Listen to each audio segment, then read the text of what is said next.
Okay. Good morning.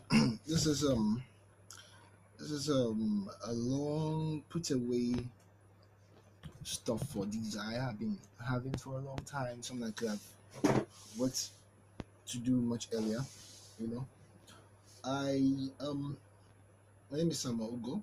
I'm Nigerian. I live in Ghana. I have lived here for over 14 years. Um, Studied law. Um, I identify as a male. Interesting. I what else do you want to know? I'm 6'2", I guess. But the major reason for starting this video is for two reasons. One, about my book. This is my second book, and about an intention to start a cooking channel in future. I do love to cook, I do love to write, and I do love to drive, and I do love to do a lot of other stuff. Um, so I thought I could read a few pages for you. Now, before I started this video, I was thinking, where exactly should I start from? It's a book of over 800 pages. Yeah. It's not been published yet. So what I have now is a copy, kind of a printout of the pages. That's how big it is. Yeah. So I was thinking, where should I start from if I want to start this? Where exactly should I start from? And then I realized I have to start from the beginning, because I mean, if you don't know what's at the first page, then what's the use? So so I look the way I look this morning. I barely woke up. I haven't taken a bath. I haven't brushed my teeth. Very nice. You can smell me from over there, you know. And I just thought I should start this today. Now, over the course of time, I would keep reading from excerpts, from reading excerpts from my book. The intention is to make you have an understanding of what this guy has written and see if you would like to purchase the book. Okay? I think even apart from the book, I would love to have conversations with you. Okay, tell you my point of view on stuff, and um, yeah. The Ghanaians say that too much meat doesn't spoil the soup. I'm saying this because we have already many people who are probably doing what I'm doing. Okay, but I don't think anything would go bad if we have more, especially more who are making sense and talking the things that really matter, and not just trying to show off or trying to show off their intelligence or trying to show off, their wealth or whatever. Because I don't have any of those. If I did, I'd probably show off. But talking about things I feel matter to us. I mean, one guy I really love. Um, I've forgotten his name. I've forgotten his name right now. It's really hard if I've forgotten his name. But he recently started his own, kind of YouTube channel where he's just talking about depression, sadness, joy, happiness, those kind of things. I think in a time like we live now, so much chaos, so much um, lack, so much confusion. It's best to have people who do such things, who just, you know, want to help motivate each other. If you're struggling, I want you to know, me too, I'm struggling. And this is how I've come out of this or not. You're not alone. Okay, that kind of thing. So let me just read maybe 2 or 3 pages of chapter one. The title of the book is Chronicle of Joseph Idris. It's about Joseph, who is the single son of a single mom.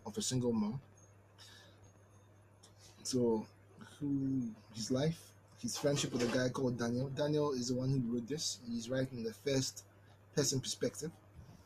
He's a young boy who Joseph sort of adopted.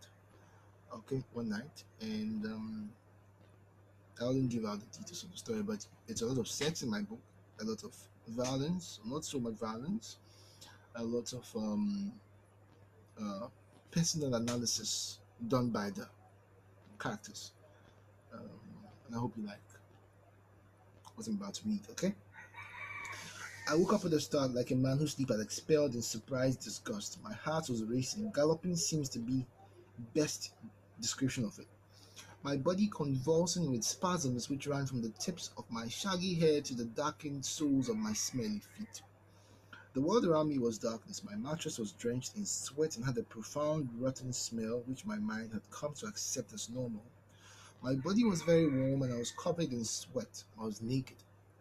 I had lived in this room for the past 1 month since Joseph got arrested, and Adjoa, his girlfriend, found that to be the best opportunity to kick me out with no care in the world of where I could find shelter to lay my head and protect myself from the bloodthirstiness in this ungodly hostile society.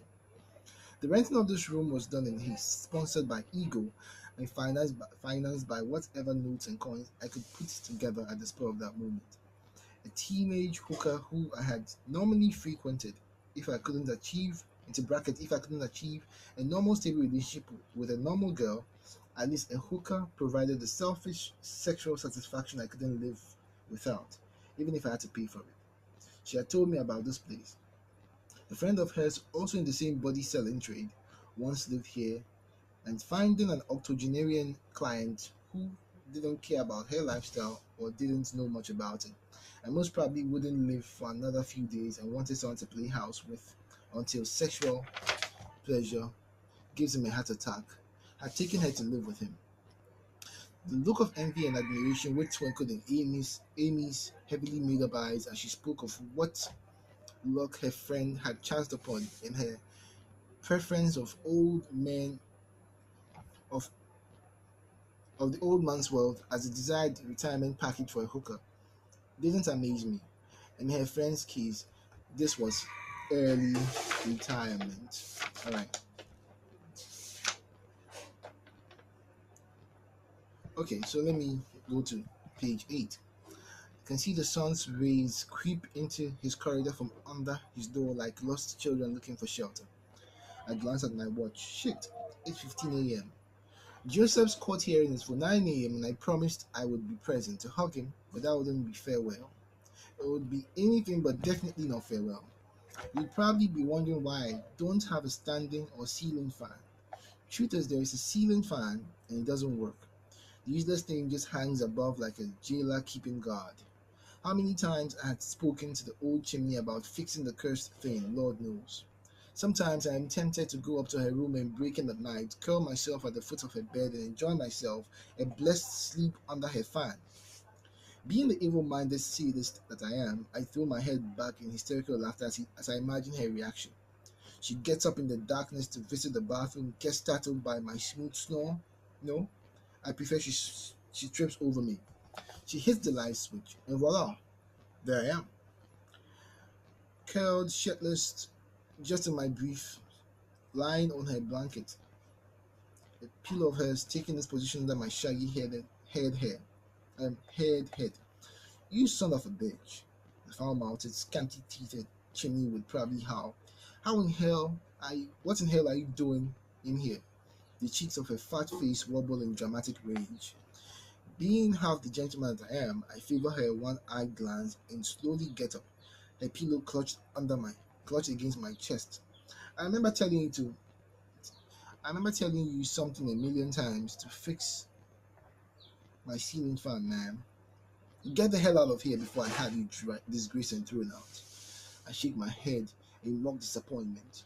Not really the reaction I was expecting. However, you can expect to wake up to find me sleeping here every day until you are a lady and get my ceiling fan fixed. Else you can have my room and I can keep yours too. Yours is too feminine for my liking, but I can manage. I imagine the clouds of smoke coming from her ears and nostrils, and if she had a gun, she would Tony Montana me. Wake me up at 9 a.m. I fall into my bed and prepare for another round of sleep. And whatever you're having for breakfast, make it double. I wake up feeling very hungry. If she had been a witch, she would have turned into a snake and gobbled me up, or turned me into a mammoth cigarette and smoked me in one long satisfied drag, or cast a spell on me and I'll be covered in boils. Alright. So let me see.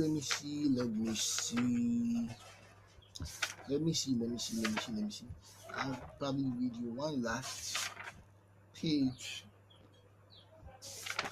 and I'll go. Okay, let's read this one. This is chapter 2. I really felt I had forgotten how to cry. I hadn't cried in years. Not that I hadn't been hurt in one way or another.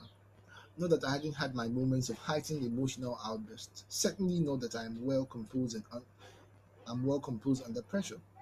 I'd had moments when I tried to cry and the closest I could come with would be getting glassy eyed and maybe feel a tear or two stubbornly grab onto my eyelashes. It made me question my compassion. Did it mean I was numb or abnormal? In the early days of living with Joseph, the corpse of a baby had been discovered in the gutter not far from our junction. It was an early Tuesday morning, and the wailing of women had woken me up. I sprang out of bed and made for the sitting room. Joseph was already pulling on a shirt. He went out ahead of me, out in my going out in my undershirt and bare chest didn't seem like a good idea. I wore shorts and a singlet. A crowd that gathered men and women and children dressed for work or in their school uniform. There was a nurse there too, and she was more hysterical than the rest of the mourners. Two men had gone into the gutter, picked the child, still wrapped in an African print cloth.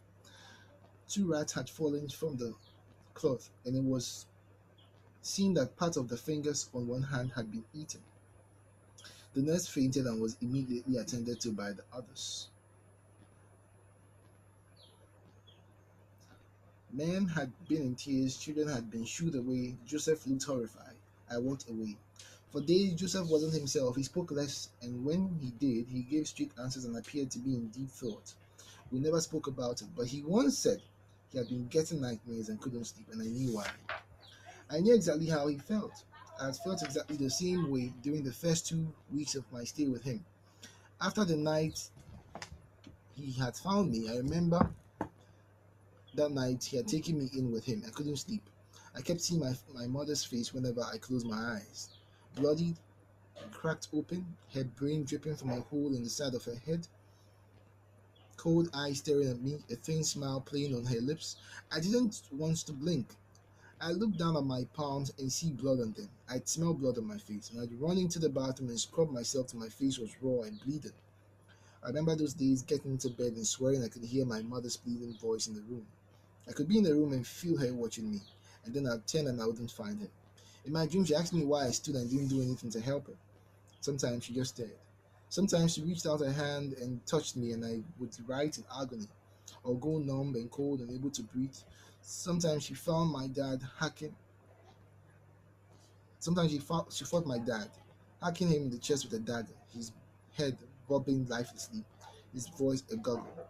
Then we packed our stuff and ran away, leaving the drunk bleeding and pleading, struggling to grab onto life as long as he could. I was going mad, and Joseph had been a savior at this time. But even through his encouragements and concerns, he couldn't fight my demons for me. I really believed I had forgotten how to cry. Seeing Joseph dragged away like an animal to the slaughter, like he was some wild beast who had to be cuffed and caged for the rest of his life, it tore at me like a ravenous skin disease that gnawed at my flesh and ate into my sinews and drilled into my bones. It was a sight that physically hurt me, and that night, alone in my small room, I was in pain, and I cried. We grew up being told boys or men don't cry, that crying is a thing of weakness and was best reserved for the females. That's some crazy bullshit. Society wants to determine what you do or don't do and how to feel or not feel, and this is unfortunate. I cried, I didn't feel weak, I felt alone, I felt I'd lost my friend forever.